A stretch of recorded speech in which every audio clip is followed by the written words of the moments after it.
तो hello friends, welcome back to my channel. और friend, आज के वीडियो सीरीज़ के अंदर हम लोग डिस्कस करने वाले हैं प्रोजेक्ट मैनेजमेंट के टॉप 8 इंपॉर्टेंट क्वेश्चन को। जी हाँ दोस्तों, टॉप 8 इंपॉर्टेंट क्वेश्चन जो कि डायरेक्टली आपके एग्जामिनेशन पॉइंट ऑफ व्यू से इंपॉर्टेंट है। और इसमें से लगभग 3-4 क्वेश्चन तो आपको डायरेक्टली एग्जामिनेशन में देखने को मिल ही जाएगा, इस बात को आप मान के चलिए। ओके, तो अगर आपने हमारे प्लेलिस्ट को एक्सेस नहीं किया प्रोजेक्ट मैनेजमेंट का, तो एक्सेस कर लीजिएगा, जिसमें मैंने कुछ इंपॉर्टेंट क्वेश्चन के सोल्यूशन को प्रोवाइड किया। और जो भी मैं इंपॉर्टेंट क्वेश्चन ये दे रहा हूँ, उन सारे क्वेश्चन का सोल्यूशन जो है हमारे नोट्स में आपको मिल जाएगा। अगर आप नोट्स को एक्सेस करेंगे तो सारी चीज़ें वहाँ से आपको प्रोवाइड हो जाएंगी, बिल्कुल आपको टेंशन लेने की ज़रूरत नहीं है। हाँ, अगर आप चाहें तो गूगल करके भी इन सारे क्वेश्चंस का आंसर फाइंड आउट कर सकते हैं, वैसी कोई दिक्कत नहीं है।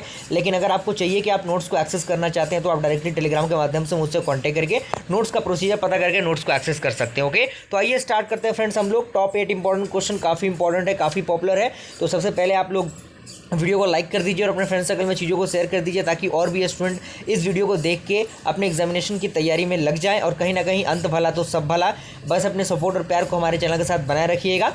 तो आइए स्टार्ट करते हैं। सबसे पहला क्वेश्चन आपके इंटरफेस पे मौजूद है, वो क्या कह रहा है। आपको सबसे पहले देखना है कि इवोल्यूशन ऑफ सॉफ्टवेयर इकोनॉमिक्स किस तरीके से होता है, यानी सॉफ्टवेयर इकोनॉमी को हम किस तरीके से इवोल्यूट करते हैं, ठीक है।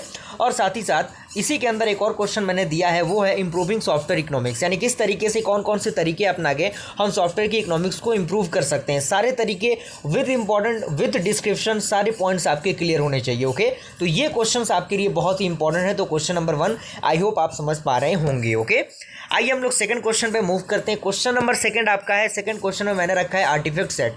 आपको पता है कि जो भी आर्टिफैक्ट सेट्स होते हैं, जिसमें आपका मैनेजमेंट सेट होता है और भी बहुत सारे आर्टिफैक्ट सेट्स होते हैं, जिनका क्लियर होना आपके लिए बेहद ज़रूरी है। और इसी में आपको मैंने एक रखा है बोहेम्स स्टाफिंग प्रिंसिपल। अगर आप फर्स्ट यूनिट देखेंगे प्रोजेक्ट मैनेजमेंट का, तो उसमें आपको बोहेम्स स्टाफिंग प्रिंसिपल मिल जाएगा, जो कि बेसिकली आपके जो इकोनॉमिक्स होता है उसको इंप्रूव करने के रिगार्डिंग ही एक पॉइंट होता है। तो ये भी हो सकता है कि एग्जामिनेशन में आपको पूछ दे, तो ये ऑप्शनल है, आप इसे कर सकते हैं, लेकिन कर लेंगे तो आपके लिए फ़ायदेमंद होगा। और नहीं भी करते हैं कोई बहुत बड़ी दिक्कत नहीं होगी, लेकिन फिर भी अगर मैं दे रहा हूँ तो आप इनको कम से कम कंप्लीट कर ही लीजिएगा। ओके, उसके बाद आपको क्वेश्चन नंबर 4 है, वो क्या है, मॉडर्न सॉफ्टवेयर मैनेजमेंट प्रिंसिपल। जी हाँ दोस्तों, 10 जो प्रिंसिपल होते हैं मॉडर्न सॉफ्टवेयर डेवलपमेंट प्रोसेस के अंदर, वो 10 प्रिंसिपल आपको अच्छी तरीके से क्लियर होना चाहिए, एक एक पॉइंट आपको क्लियर होना चाहिए। हो सकता है कि आप उन चीज़ों के इंग्लिश वर्ड को समझ नहीं पाए, तो इंग्लिश का वो जो आपका हिंदी वर्जन आता है गूगल पे, वहाँ से हिंदी में ट्रांसलेट करके आप चीज़ों को समझ सकते हैं। क्योंकि अगर आप एक बार समझ लेंगे चीज़ों को, तो आप इजीली चीज़ों को लिख सकते हैं एग्जामिनेशन में, बिल्कुल कोई दिक्कत परेशानी आपको नहीं होगी। तो 200 प्रिंसिपल आपको क्या कर लेना है, याद कर लेना है किसी भी हाल में करके, क्योंकि प्रैक्टिस बहुत ज़्यादा ज़रूरी है। जब तक आप याद नहीं करेंगे चीज़ों को, चीज़ें आपकी माइंड में फिट नहीं होंगी। ओके, आइए आगे बढ़ते हैं हम लोग। अगला क्वेश्चन नंबर 5 है आपका, वो है आपका stages of software development process. Different type of stages जो होते हैं, जिसमें आपका इंजीनियरिंग स्टेज होता है, प्रोडक्शन स्टेजेस होते हैं। इंजीनियरिंग में आपका इंसेप्शन, इलोबरेशन, और आपका प्रोडक्शन में आपका जो डिप्लॉयमेंट और भी जो इंसेप्शन प्रोसेस होते हैं, वो आपके इसके अंदर होते हैं। तो स्टेजेस भी आपके क्लियर होने चाहिए, दोनों स्टेज, इंजीनियरिंग स्टेज और प्रोडक्शन स्टेज, दोनों आपके कंप्लीटली क्लियर होने चाहिए, विथ एक एक पॉइंट आपका बेहतर तरीके से। ओके, और यहाँ पे आपका आर्टिफैक्ट सेट है, जो कि काफ़ी इंपॉर्टेंट है। शायद मैंने अभी पीछे भी इसको बताया था, लेकिन फिर भी इसको मैं बार बार इसलिए दोहरा रहा हूँ क्योंकि बहुत ज़्यादा ज़रूरी और बहुत ज़्यादा पॉपुलर क्वेश्चन है ये।